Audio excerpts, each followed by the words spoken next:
Hello everyone, this is Ron from My Tech Legion, and this is part of our review of the Azza Silentium 920 mid-tower case. This is the installation tutorial guide, and you can see I have removed both the left and right side panels for the moment. And let's take a look at the layout. Now obviously there are some areas here that don't need additional standoffs. In fact, there are already standoffs pre-installed here at the top and the bottom part of the standard ATX form factor, but inside the accessory pack there are additional standoffs that are going to be used, and the corresponding motherboard screw that you're going to use is the one that matches the color of the standoff, which is the chrome or the silver colored one. The black colored screw in the accessory pack is actually used for the components. So let's take out some of the standoffs that we need here. I think I need to install one more additional standoff here at the front. So I'm going to take out my motherboard and install it now using screws. This is the only part actually in the installation that requires a screwdriver, since the 5 1/4 inch and the 3 1/2 inch here requires is essentially toolless.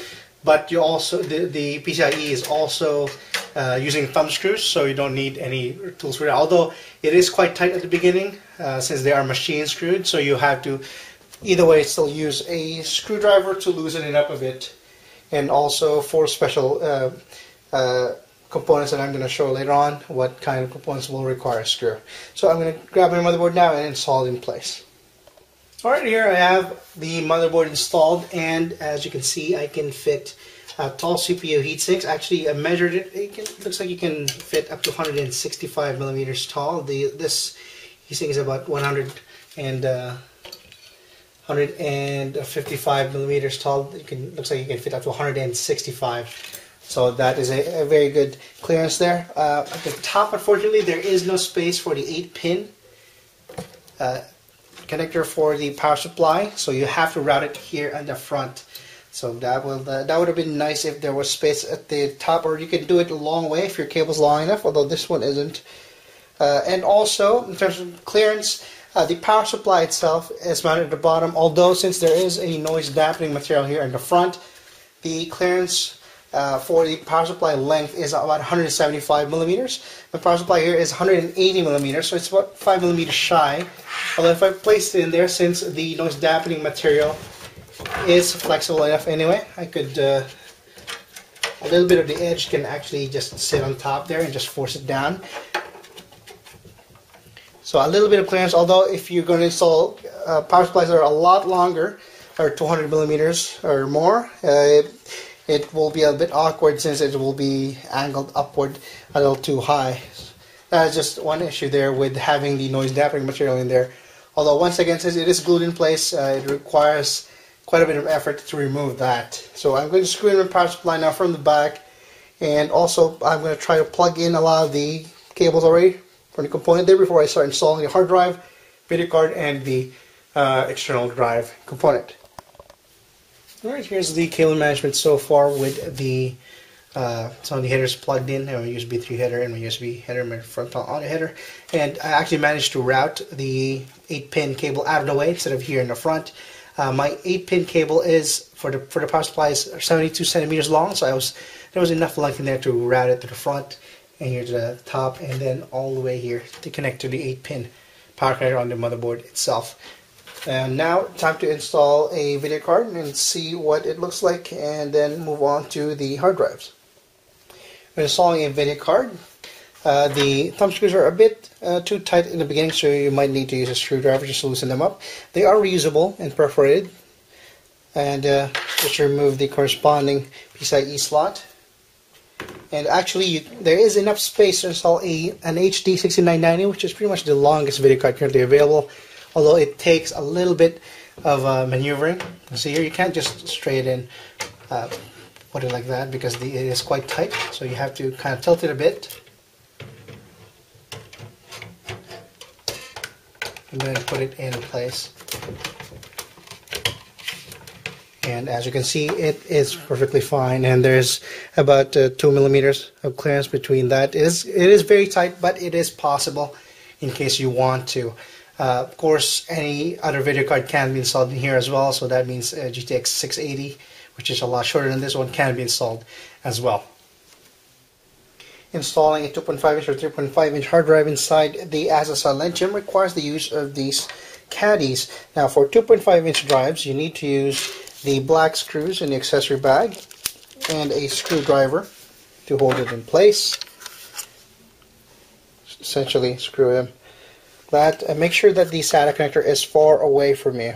You can see that the SATA connector is clear of any obstructions. You can plug it in, even using a 90-degree SATA cable, and you just slide it back inside the Azza Silentium.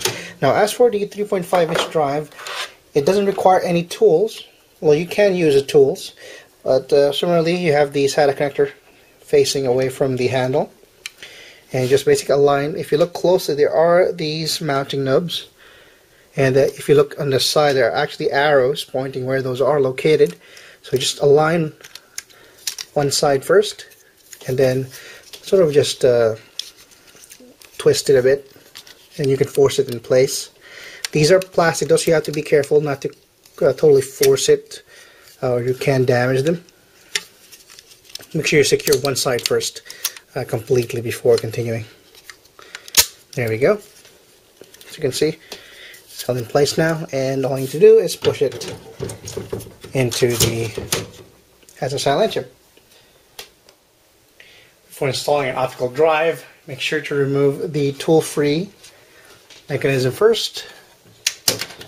Put it into the upright angle, and then just pull it out, and then go to the front. Position your optical drive. You open it.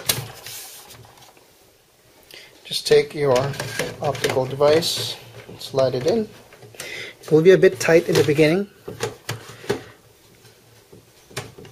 and once it's aligned, take your tool-free device and lock it in place again on the other side. Make sure the mounting holes are aligned, and position your lock once again.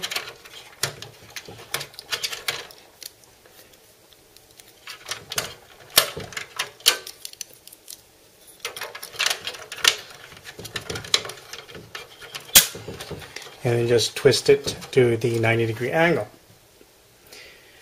See that the cover itself, and every time you press it, you don't need to open the door in order to access your optical device. If you want to use half-height 5¼ devices, such as fan controllers, you will want to remove the tool-free devices and secure them in place using the black screws provided in the accessory pack. Whatever one is remaining that you haven't used, you can use that to manually screw them in place. Since half-height, since the lock here for the tool-free device is actually just locking on the front and only on one side of the case, so you need to secure both sides if you're going to install a half-height fan controller inside. In order to install a 5¼ device or a 3.5-inch device using the 5¼ to 3.5-inch bay adapter, first remove the cover. To do that, you have to pull it from the bottom first. And from there you can see that there are these latches on the side. There are two of these, one on the left and one on the right. And you just simply push it one side, push it outward, and then push it back. You open the door, you can see that it's ready to be pulled out. And all you need to do is, of course, just slide in the new front panel from the front. See that front panel for a 3.5-inch panel, drive bay cover, and you're good to go. Alright, so this is what it looks like behind my right side panel. And behind the motherboard tray, I have tied down the cables here on the loops. And with this kind of cable management space, the limited space here, the 24-pin cable is always the one that will probably cost you some issues. Also, the Molex connectors. I have two Molex connectors here, and well, luckily the side panel itself actually is extruded on the side. It's about a centimeter extrusion in there. But the problem is that there is the foam in place of that. But the foam itself is pretty flexible. It's not. It's going to apply a little bit of pressure, but it still gives you a lot of room, more than the 1 centimeter that is already from the motherboard tray. So that's about 2 centimeters of room when you put in the side panel back. But you need to kind of press it in place and just slide it. Alright, this is what it looks like here on the left side panel. I've done the best I can. I've routed the cable all on the top. Luckily, my power supply has long enough cables to do that. Otherwise, I would have had to route it here in the front. It would be too messy. And I still have my 6990. I'm going to replace it with another card for testing, something more suitable with it for the build, since 6990 is more for the higher end builds. But that's just there just to demonstrate the space that you have available inside, that you can actually fit high-end components on the Silentium 920 and it will not have a problem. Of course, we'll test out the temperature. Inside there's 2 fans, one 120 in the back, in the front, and 120 in the rear. So the temperatures should not be a problem either way, but we're going to test it. And also, in terms of I mentioned the CPU height clearance here, you can install a larger cooler, but unfortunately here on the top, as you can see, it is completely plain, so you cannot put a water cooling, those self-contained water cooling systems that have the intake, since you only have minimal fan locations you have here in the rear, and you would have to use it as an exhaust if you're going to install a self-contained liquid cooling system.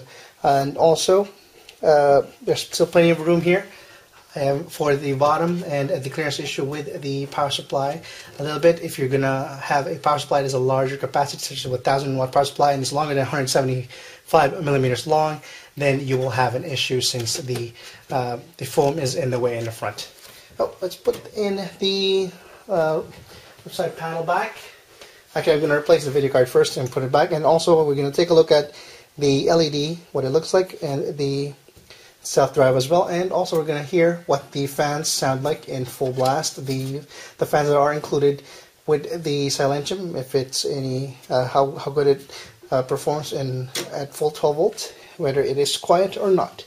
And you can read the rest of the review for this case by clicking on the link below for the more info. Also, you can read my full overview with the benchmark results and also my conclusion on another video, clicking on the description below. And also leave us questions or comments, subscribe to our YouTube channel, and this is Ron signing out.